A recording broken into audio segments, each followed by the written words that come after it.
Mommy Pinty, masayang ibinalita ang pagbubuntis ni Alex. Hindi maitago ang labis na kasiyahan ni Pinty Gonzaga o mas kilala bilang Mommy Pinty matapos niyang ibalita sa publiko ang pagbubuntis ng kanyang anak na si Alex Gonzaga. Sa isang emosyonal na mensahe, ibinahagi ni Mommy Pinty ang kanyang pasasalamat sa natanggap na biyaya ng kanilang pamilya.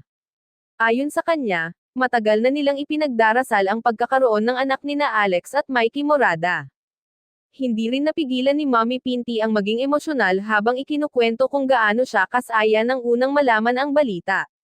Aniya, isa ito sa pinakamasayang balitang natanggap nila bilang pamilya.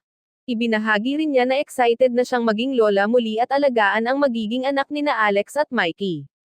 Ayon sa kanya, isa itong panibagong blessing sa kanilang buhay.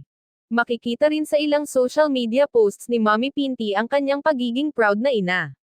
Madalas niyang ibinabahagi ang kanyang dasal para sa ligtas na pagbubuntis ni Alex. Samantala, natuwa rin ang ate ni Alex na si Tony Gonzaga sa balitang ito. Ayon kay Tony, napakasarap sa pakiramdam na lalong lumalaki ang kanilang pamilya. Ayon kay Mommy Pinty, mas lalo niyang inaalagaan si Alex ngayon at sinisigurong komportable ito sa bawat araw ng pagbubuntis. Ibinahagi rin niya na mas naging malapit ang kanilang pamilya mula nang malaman ang balita. Madalas umano silang mag-usap tungkol sa paghahanda sa pagdating ng baby. Marami rin sa fans ng Gonzaga family ang natuwa sa ibinahaging balita ni Mommy Pinty. Agad itong umani ng libo-libong pagbati sa social media. May ilang netizens ang nagsabing ramdam ang genuine happiness ni Mommy Pinty bilang isang ina at lola.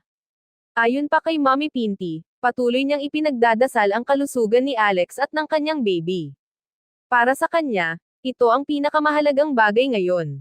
Sa ngayon, patuloy ang pagbuhos ng pagbati at suporta mula sa publiko habang inaabangan ng marami ang pagdating ng unang anak nina Alex Gonzaga at Mikey Morada.